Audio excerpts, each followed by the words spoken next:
ओम शांति। आज 29 नवंबर 2025 की बाबा की साकार मुरली है। मुरली के महावाक्य हैं, मीठे बच्चे, तुम सच्चे सच्चे राज ऋषि हो। तुम्हारा कर्तव्य है तपस्या करना। तपस्या से ही पूजन लायक बनेंगे। प्रश्न है, कौन सा पुरुषार्थ सदाकाल के लिए पूजने लायक बना देता है? उत्तर है, आत्मा की ज्योति जगाने व तमो प्रधान आत्मा को सतो प्रधान बनाने का पुरुषार्थ करो तो सदा काल के लिए पूजन लायक बन जाएंगे। जो अभी गफलत करते हैं वह बहुत रोते हैं। अगर पुरुषार्थ करके पास नहीं हुए, धर्मराज की सजाएं खाई तो सजा खाने वाले पूजे नहीं जाएंगे। सजा खाने वाले का मुंह ऊंचा नहीं हो सकता। ओम शांति। रूहानी बच्चों प्रति रूहानी बाप समझा रहे हैं। पहले पहले तो बच्चों को समझाते हैं कि अपने को आत्मा निश्चय करो। पहले आत्मा है, पीछे शरीर है। जहाँ तहाँ प्रदर्शनी अथवा म्यूजियम में, क्लास में पहले पहले यह सावधानी देनी है कि अपने को आत्मा समझ बाप को याद करो। बच्चे जो बैठते हैं सब देही अभिमानी होकर नहीं बैठते हैं। यहाँ बैठते भी कहाँ कहाँ ख्यालात जाते हैं। सत्संग में जब तक कोई साधु आदि आए तब तक क्या बैठ करते हैं, कोई न कोई ख्यालात में बैठे रहते हैं। फिर साधु आया तो कथा आदि सुनने लगते हैं। बाप ने समझाया है, यह सब भक्ति मार्ग में सुनना सुनाना है। बाप समझाते हैं, यह सब है आर्टिफिशियल, इनमें है कुछ भी नहीं। दीपमाला भी आर्टिफिशियल मनाते हैं। बाप ने समझाया है, ज्ञान का तीसरा नेत्र खुलना चाहिए तो घर घर में सोजरा हो। अभी तो घर घर में अंधियारा ही है। यह सब बाहर का प्रकाश है। तुम अपनी ज्योति जगाने बिल्कुल शांत में बैठते हो। बाप जानते हैं, स्वधर्म में रहने से पाप कट जाते हैं। जन्म जन्मांतर के पाप इस याद की यात्रा से ही कटते हैं। आत्मा की ज्योत बुझ गई है ना, शक्ति का पेट्रोल सारा खत्म हो गया है। वह फिर भर जाएगा क्योंकि आत्मा पवित्र बन जाती है। कितना रात दिन का फर्क है। अब लक्ष्मी की कितनी पूजा होती है। कई बच्चे लिखते हैं, लक्ष्मी बड़ी या सरस्वती माँ बड़ी। लक्ष्मी तो एक होती है, श्री नारायण की। अगर महालक्ष्मी पूछते हैं तो उनको 4 भुजा दिखाते हैं, उसमें दोनों आ जाते हैं। वास्तव में उसको लक्ष्मी नारायण की पूजा कहा जाए। चतुर्भुज है ना, दोनों इकट्ठे। परंतु मनुष्यों को कुछ भी समझ नहीं है। बेहद का बाप कहते हैं कि सभी बेसमझ बन पड़े हैं। लौकिक बाप कभी सारी दुनिया के बच्चों को कहेंगे क्या कि बेसमझ हैं? अभी तुम बच्चे जानते हो विश्व का बाप कौन है। खुद कहते हैं, मैं सभी आत्माओं का बाप हूँ, तुम सब मेरे बच्चे हो। वो साधु लोग कह देंगे सब भगवान ही भगवान हैं। तुम जानते हो बेहद का बाप बेहद का ज्ञान समझा रहे हैं हम आत्माओं को। मनुष्यों को तो देह अभिमान रहता है, मैं फलाना हूँ। शरीर पर जो नाम पड़ा है उस पर चलते आए हैं। अब शिव बाबा तो है निराकार सुप्रीम सोल। उस आत्मा पर नाम है शिव। आत्मा पर नाम एक ही शिव बाबा का है, बस वह है परम आत्मा, परमात्मा। उनका नाम है शिव। बाकी जो भी आत्माएं ढेर की ढेर हैं, उन सबके शरीरों के नाम पड़े हुए हैं।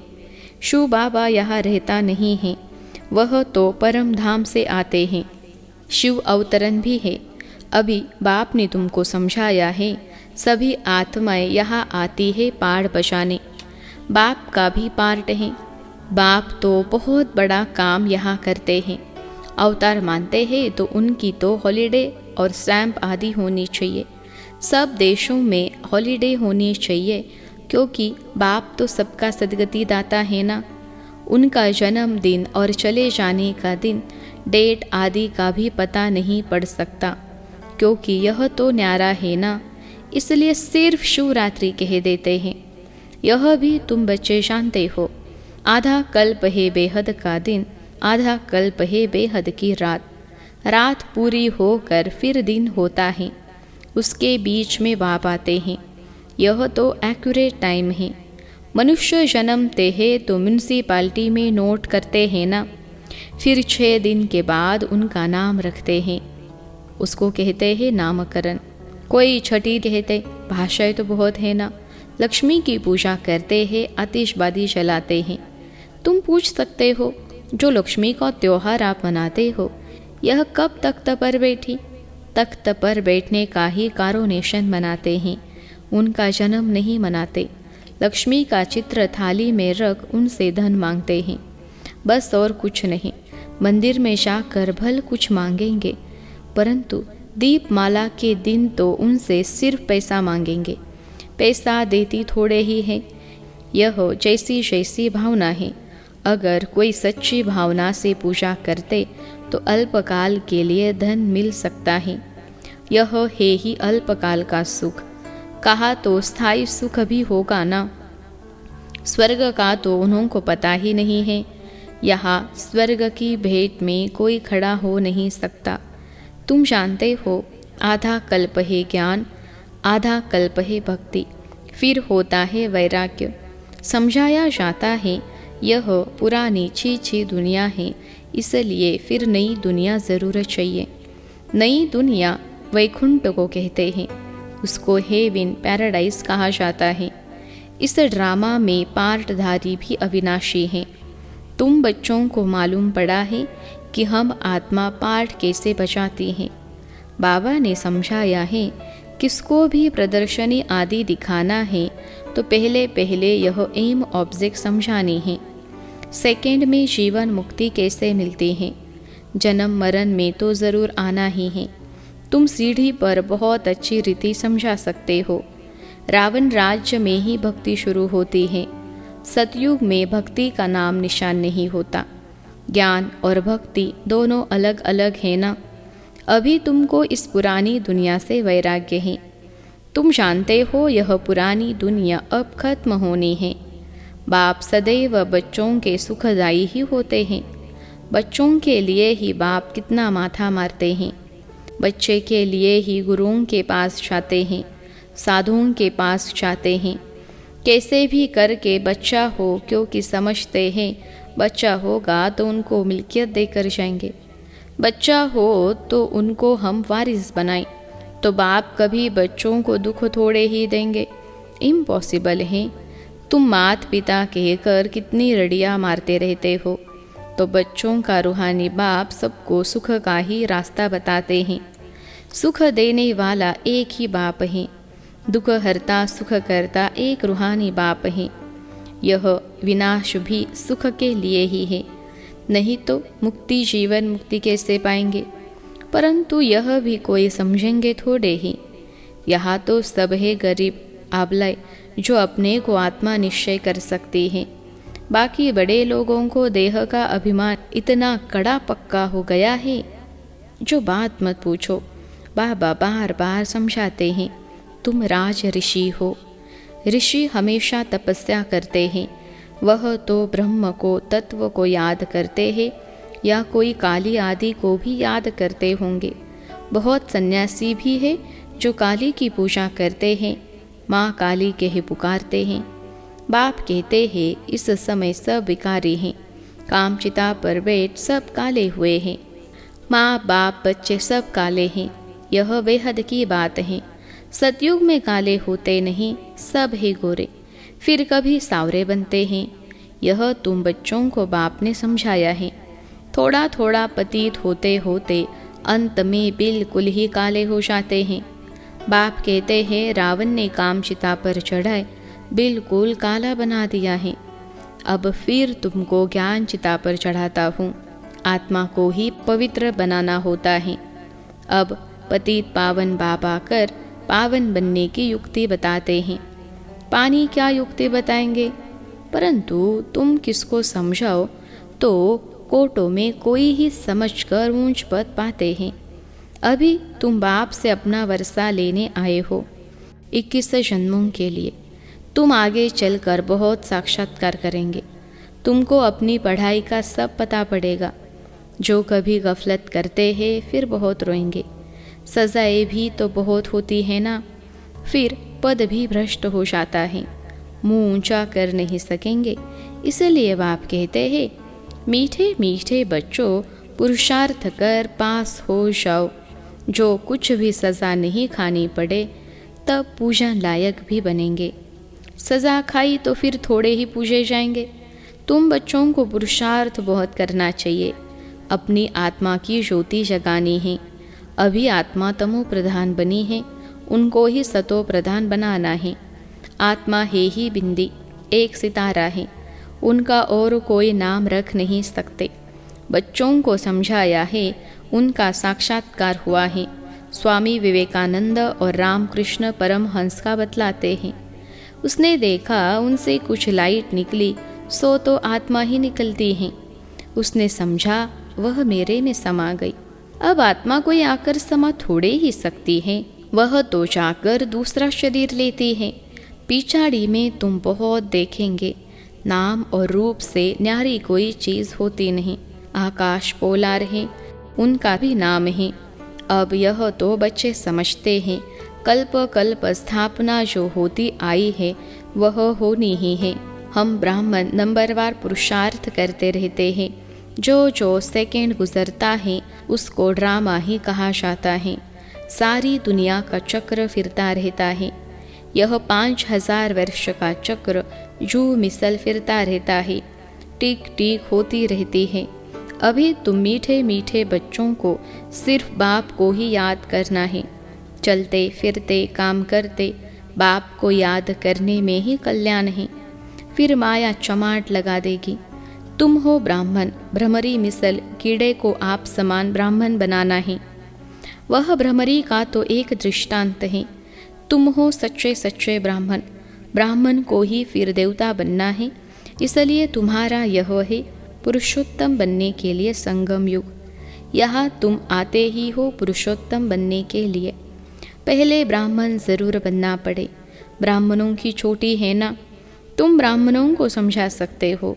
बोलो, तुम ब्राह्मणों का तो कुल है, ब्राह्मणों के राजधानी नहीं है। तुम्हारा यह कुल किसने स्थापन किया?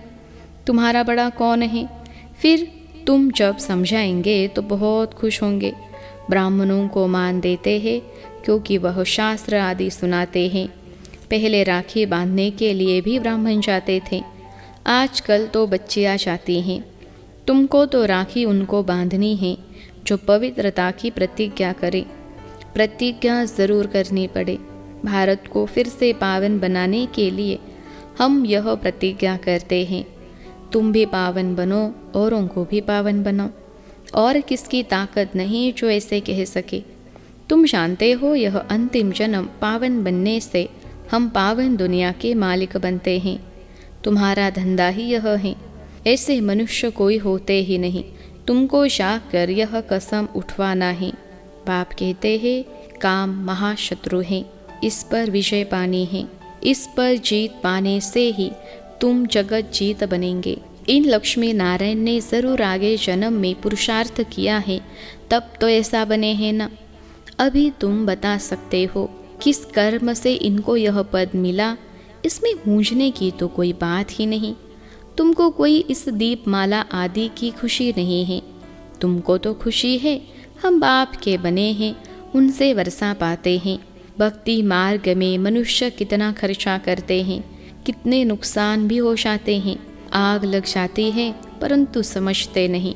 तुम जानते हो अभी हम फिर से अपने नए घर जाने वाले हैं। चक्र फिर हुबहू रिपीट होगा ना। यह बेहद की फिल्म है, बेहद का स्लाइड है। बेहद बाप के बने हैं तो कपारी खुशी होनी चाहिए।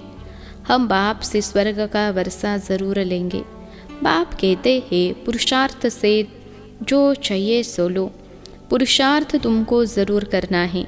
पुरुषार्थ से ही तुम ऊंच बन सकते हो। यह बाबा बूढ़ा इतना ऊंच बन सकते हैं तो तुम क्यों नहीं बन सकते हो? अच्छा, मीठे मीठे सिखलते बच्चों प्रति माता पिता बाप दादा का याद प्यार और गुड मॉर्निंग।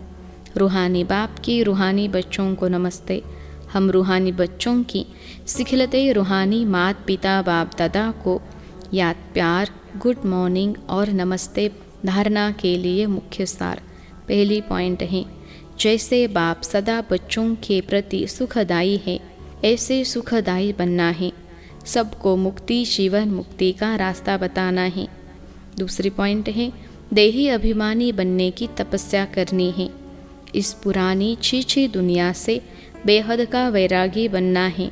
हर एक की विशेषता को स्मृति में रखते हुए फेथफुल बन एक मत संगठन बनाने वाले सर्व के शुभ चिंतक भव। हर एक की विशेषता को स्मृति में रखते हुए फेथफुल बन एक मत संगठन बनाने वाले सर्व के शुभ चिंतक भव। विश्लेषण है, रामा अनुसार हर एक को कोई न कोई विशेषता अवश्य प्राप्त है। उस विशेषता को कार्य में लगाओ तथा औरों की विशेषता को देखो। एक दो में फेथफुल रहो तो उनकी बातों का भाव बदल जाएगा। जब हर एक की विशेषता को देखेंगे तो अनेक होते भी एक दिखाई देंगे। एक मत संगठन हो जाएगा। कोई किसके ग्लानि की बात सुनाए तो उसे टेका देने के बजाय सुनाने वाले का रूप परिवर्तन कर दो, तब कहेंगे शुभ चिंतक। आज का स्लोगन है, श्रेष्ठ संकल्प का खजाना ही श्रेष्ठ प्रारब्ध व ब्राह्मण जीवन का आधार है। श्रेष्ठ संकल्प का खजाना ही श्रेष्ठ प्रारब्ध व ब्राह्मण जीवन का आधार है। अव्यक्त इशारे, अशरीरी व विदेही स्थिति का अभ्यास बढ़ाओ। अगर सेकेंड में विदेही बनने का अभ्यास नहीं होगा तो लास्ट घड़ी भी युद्ध में ही जाएगी।